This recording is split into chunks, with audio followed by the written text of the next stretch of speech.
You are listening to the Horse Radio Network, part of the Equine Network family.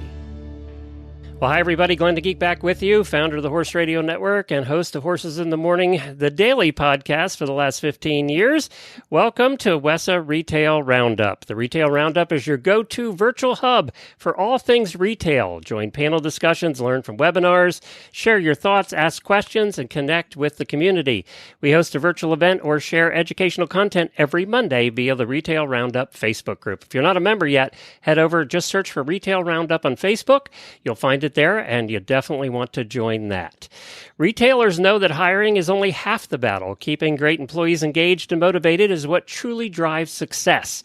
In today's session, we explore smart, practical strategies for incentivizing your team beyond just a paycheck.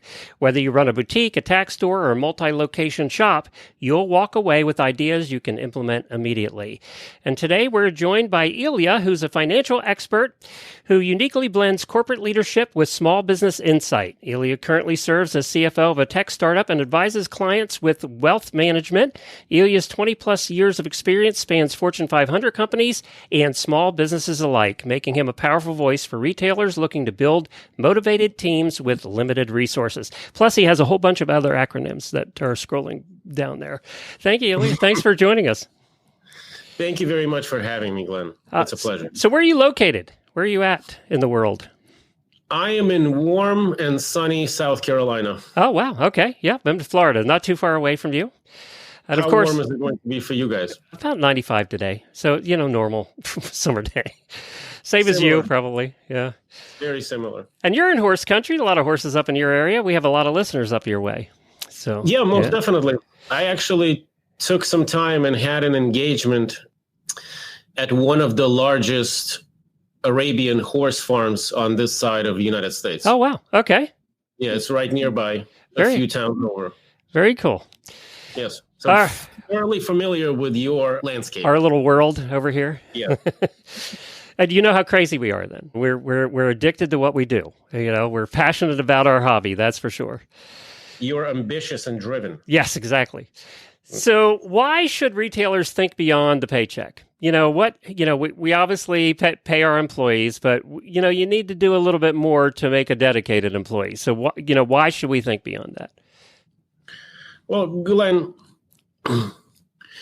your employees are your boots on the ground. So you can't track everything that happens in your business. Your employees play a function. They see what is happening, and they are the eyes and ears, not just to the ground, but they are your primary communication devices to your vendors, to your customers, and all of the other relationships. So as the business grows, the employees that have been at the business, they get to know the business, they understand its inner workings, and tenured employees can bring more of a benefit to the business. And as such, we want to not just hire and be able to hire well, but we want to be able to retain, because as we retain talent, that talent grows and can give us back in terms of obviously business strategy and furthering our business. So it's very important. What kind of non-financial incentives can you do for employees? Or let me rephrase that. What kind of non-financial incentives are effective for employees in a small business, especially? Sure. I would say a category of non-financial, non-monetary benefits, for example, cross-training. Cross-training doesn't just benefit the employee by keeping them more engaged and allowing them to broaden their skills, but it also allows your business to benefit from those employees cross-training each other. So in other words, one employee knows what the other one is doing, and should one of them fall out of the game, then the other one knows the responsibilities of the other. It's also a great way to break up the monotony.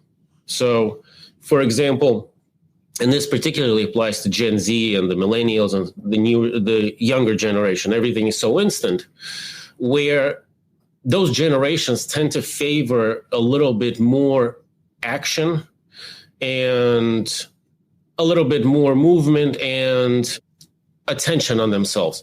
So cross-training provides this attention, and it also provides the energy and the robustness and the variety to work. So cross-training is one that, in my experience, has worked exceptionally well, not just for employees, but for the business itself as well, for continuity. If you want, I can provide a few more. Yeah, sure. Rotation and sharing schedules. So, for example, businesses get to know their employees, they see that employees can be trusted. You can, especially at a smaller business, you can take the reins off a little bit and provide freedom. And employees like freedom. People who can be trusted, they like when freedom is offered to them. So with freedom, you can offer sharing schedules and rotation. So, for example, you can tell your small team, hey, figure out what works best for you. And should you have a problem, you don't need to involve me, but go ahead and just communicate with your colleagues and work it out. So that's freedom, and it also helps continuity, and it also lessens the managerial burden from the business owner. I think, too, the work-life balance you're talking about with younger people today, they're more in tune to that, and I admire them for that. I wish that I had been. Our generation, it was you just go to work and you work all the time, and you come home, and whatever time you have left is what you have left. And I think that's changed a lot, and I like that it's changed a lot. I think it's a better experience for everybody, for family, for you, for the employee, for everybody. Yes, I agree, Glenn. I remember the times when I would get on the subway in New York, go to work, take my half-an-hour lunch, get back on the subway, and get back home. Now with Zoom, look at us now doing this from one state and another state. Freedom and flexibility is definitely a plus. And with that being said, actually, flexibility in terms of your business needs. This is a great intro into my next one that I was going to say. Okay. Flexibility into your business needs and scheduling. So, for example, you're talking about freedom. If the business owner notices that you have downtimes, or, for example, in the summer, some of your days are not as busy, you can offer flexibility in terms of scheduling and work attendance as you see fit. And that also may play a role in, tele attendance, if you say, so. Anything else that comes to mind? Other incentives? Sure. Yeah, absolutely. I think for an appropriate type of business, and especially the industries in equine, bringing your kids and allowing employees to bring animals, their pets, to work can be a huge plus, because it doesn't only integrate the employee as an employee, but it integrates that employee from the human perspective. It lets the employee and their family, their four-legged ones, get to know the business as well and feel more comfortable. So I think that type of thing, the non-monetary, is one of the best. It's funny you mentioned that. I worked, I consulted for a very, very large retailer in our world, and they allowed their employees to bring dogs in. And it was a cubicle farm, and it was low cubicles. And sure. I had a Boston Terrier that would stare at me all day long from the next cubicle. He'd stand up on the top of the cubicle and he'd stare at me all day long. I had that Boston Terrier. I can still picture him staring at me all day. But it was a wonderful perk for that particular business, because they did let their dogs come in, and, they had to be behaved and all that stuff. But it worked out well there, because we're in an animal business. That's what we do. Yeah. Yes, absolutely. For lots of businesses, these things work. For some other ones, they don't. And for example, I have an animal, that one, and he's pretty quiet. So I could bring him to work. It's just the size is a little bit bigger. What do you have? What do you have there? This is a Doberman. Oh, you have a Doberman there. Okay. Yes, his name is Aries, just like my mom is an Aries. There you go. Yeah. There you go. So, have you worked with a lot of different businesses? Is there perks that you can offer that work well for a small business that doesn't necessarily break the bank? Yes, Glenn. I think one of the best, and this directly applies to a lot of your listeners, one of the best perks I saw was when I worked for Palmetto Arabians, which is one of the largest Arabian horse farms on this side of the United States. And being that it was a relatively large horse farm, they had a vet come in fairly frequently to the property. And because the horse farm and the small business that's attached to it were providing the vet so much business, then they had a relationship and agreement that any one of their employees can bring their pets to use the vet for free. Oh, wow. Assuming that it's obviously not for leg breaks or things like that, but for your regular ongoing animal routine management. And that was fantastic. You don't only get to bring your animal to work, but you can also have your animal serviced there. Well, yeah, vaccines, all that stuff, checkups, that kind of stuff all adds up, especially today when, a small animal vet calls $300 to show up. Absolutely. The other big one in retail in our world, and it's become a joke actually, is discounts. So if you work for a tack shop, you get a discount on everything you buy. And the joke is that you're going to spend more than you make anyway. So the retailer's really better off because we all do spend a lot of money when we get discounts at the places we work. That's true. But it means a lot. I mean, it means a lot because you're going to buy the stuff anyway. And now I'm getting a discount because I work there. Well, not only that, but that's a great one that I did not think about, and thank you for mentioning that, Glenn.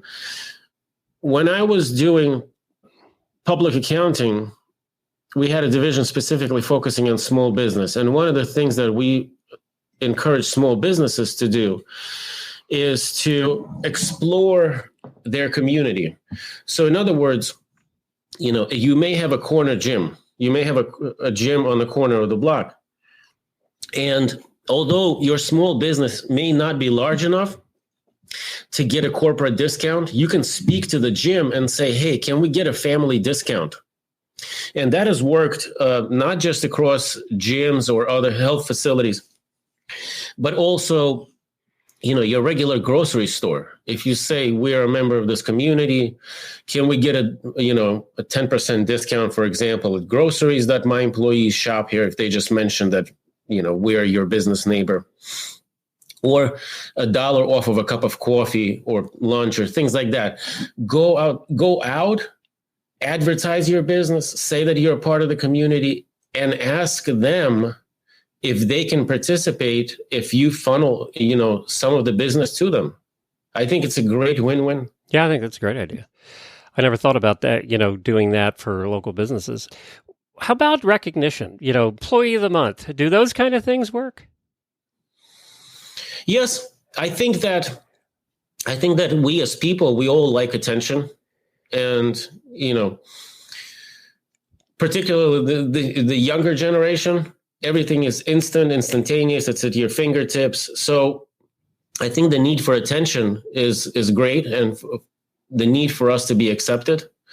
So acknowledging anniversaries, work anniversaries, acknowledging that your employee had a fantastic something happen in their life, and likewise, maybe someone passes away, or there's a bad thing that happens, giving them time off, taking them to lunch, all those things, they give attention and show gratitude to employees. And that's one of the biggest things that small businesses can do.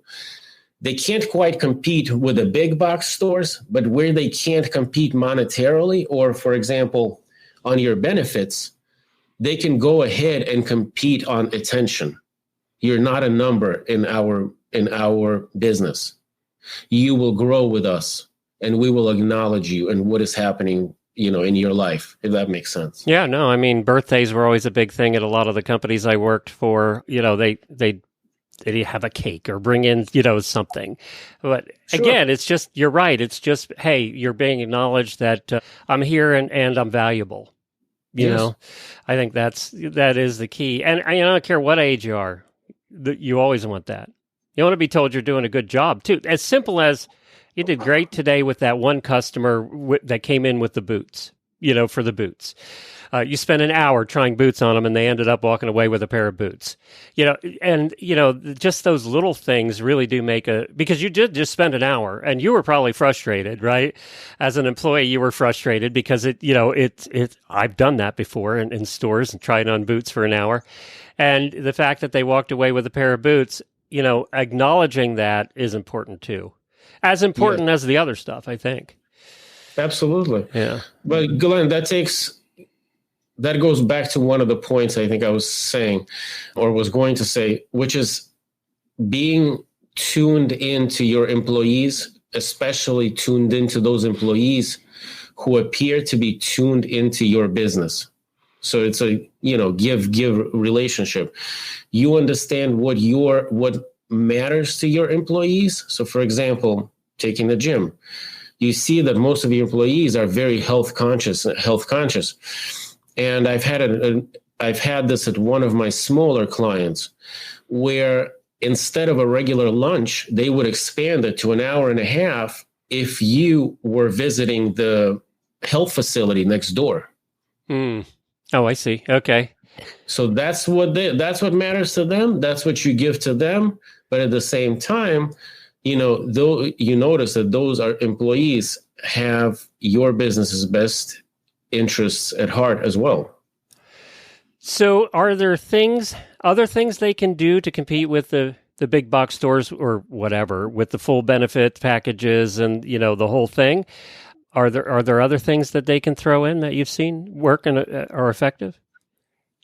Yeah, absolutely. Well, I think small businesses are, like I said, in a unique opportunity where they don't have to go through these rigid policies and procedures and have levels upon levels of, approvals if they want to institute something.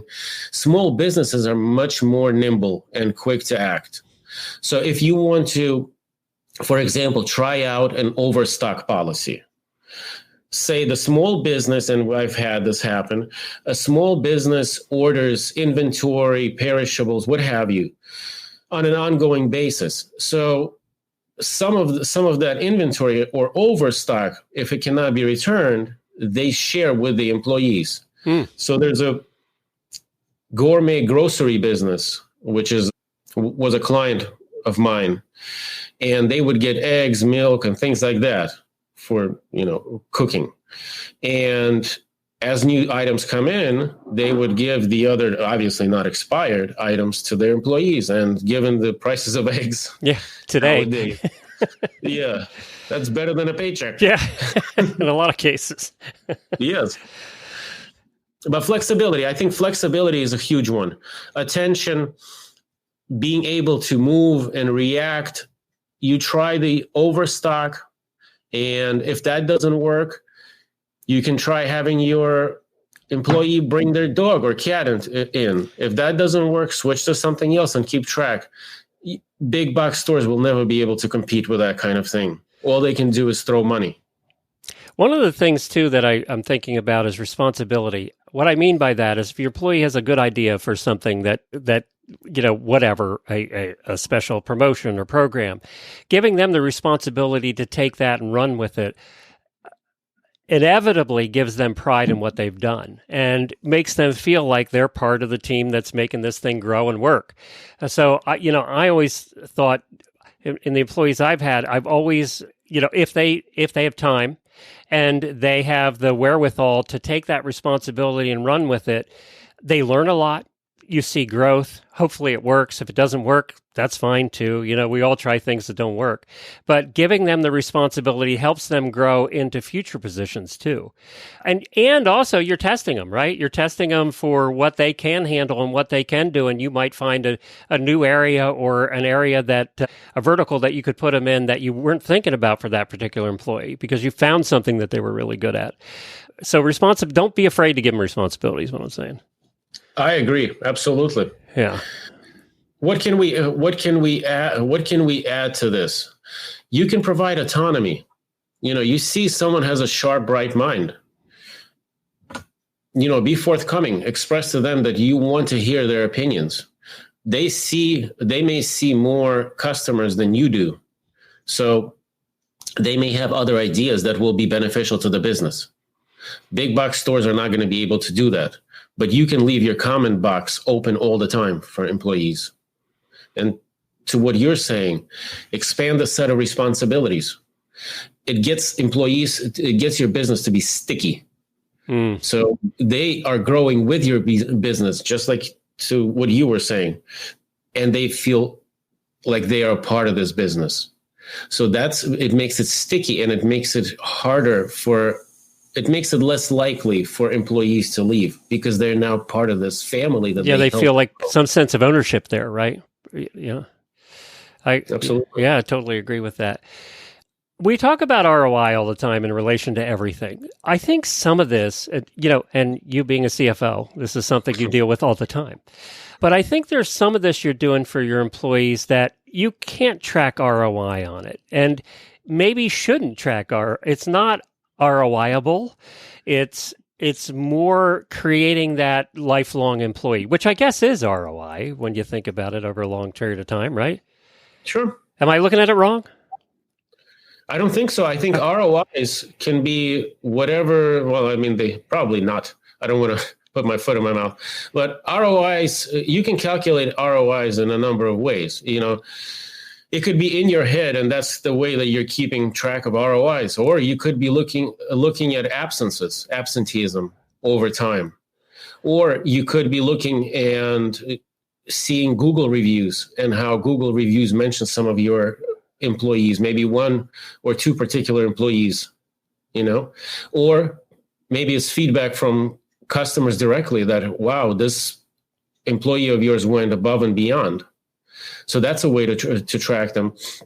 And obviously ROIs are tracked up and down in, your huge corporations. Right. And we don't necessarily need to get into that kind of paradigm, but we can keep track of employee performance just by utilizing the basic metrics that make sense to us. Is the customer happy? Is the business moving? Is the inventory all there? Are the employees performing their duties well, basically? Right. So, and this is something we have never talked about on this show, is surveys. Do you recommend surveys even for small businesses? And that ties back because one of the questions obviously can involve employees. But how do you feel about surveys, customer surveys? Customer surveys. Well, we've had in my experience, we've had businesses use customer surveys, vendor surveys, all sorts of surveys. Unfortunately, as we've probably all seen on Amazon, people that leave reviews typically are the negative people. Who have grievances. So they want to air out their displeasures. So if you can filter or somehow get around that and take all of the negative reviews, for example, given that 90% of your review leavers will be leaving a negative review.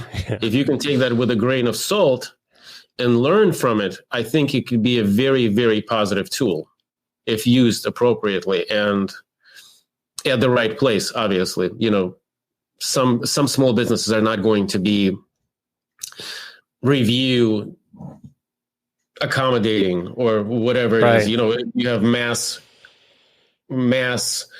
clients or customers coming in, getting one-time small transactions, buying potato chips or what have you. That's not the kind of probably environment that's going to be that tool conducive. But if you have ongoing relationships that are very material to your business, the feedback can be absolutely beneficial. Like if you have a club program or something like that, they're your target for surveys. I think too, surveys, there's so many now. Anytime you buy anything, anytime you sneeze anywhere, somebody wants you to do a survey. And I think I know I don't do as many as I used to because I get so many. It's like I just don't care to do it. Right. Sure. I think they've kind of lost a little bit of their effectiveness because of the quantity you receive now. Survey paralysis. Yeah. Just like information paralysis. It's true. I mean, it is true. So any final piece of advice, one piece of advice that you could give a retailer trying to motivate a team, trying to develop that loyalty and that sense of ownership? What would you say to them? What do you want to leave them with?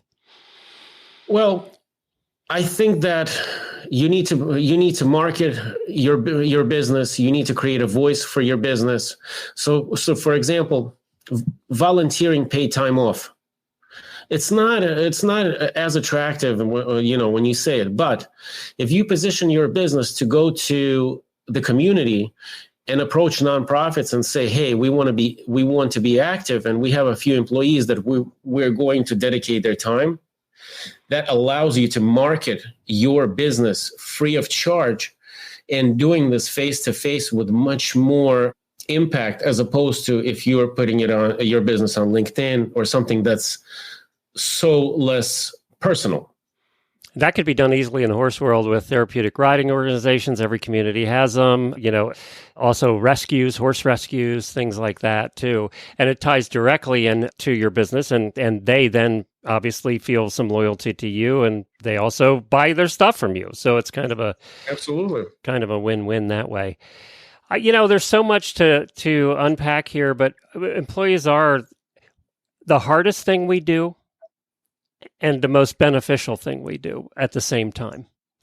It's hard to create that environment, and also, to deal with what we have to deal with employees today. It's not all sunshine and roses, right? But you get the good ones, and they make it easy. So, but it's the atmosphere. I always said it always comes down to the manager. It comes down to you as the manager, what the atmosphere is going to be in your store. And we've all been in restaurants that have, even fast food places have terrific managers, and you walk away saying, those employees all seem very happy, and I was glad to be there. Or you walk into the ones that are not, right? And you can tell that the manager's in the back, he's yelling and screaming or whatever. It does come back to us, setting that atmosphere and creating that workplace that people want to work at. Yes.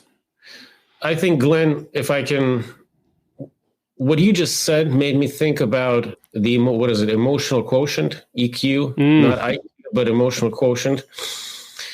And there's a book, which something emotional quotient 2.0 or something like that. And I've read it, and I have it on audiobook. I would highly suggest managers and business owners look into that, because understanding your employees, making that human connection, you're not going to understand or have your perks be valuable if you don't know what is or is not valuable to your employees. So it comes down to the human element, getting to know them, letting the employees get to know your business. And with that, you can isolate the high performers and potentially give them more freedom, more flexibility, and grow together. I think that's a perfect place to leave it today. Thank you for joining us. We really appreciate it. There's no LinkedIn best place to find you? Absolutely. Okay. Yeah, my name is unique enough where you can put an Ilya Ilyenko, and I'm the only result. Yeah, you were the only one. You're rare in that space, that's for sure. Well, Ilya is a derivative of Elijah, just in Eastern Europe. So to your listeners, thank you for listening from Elijah. Oh, very good.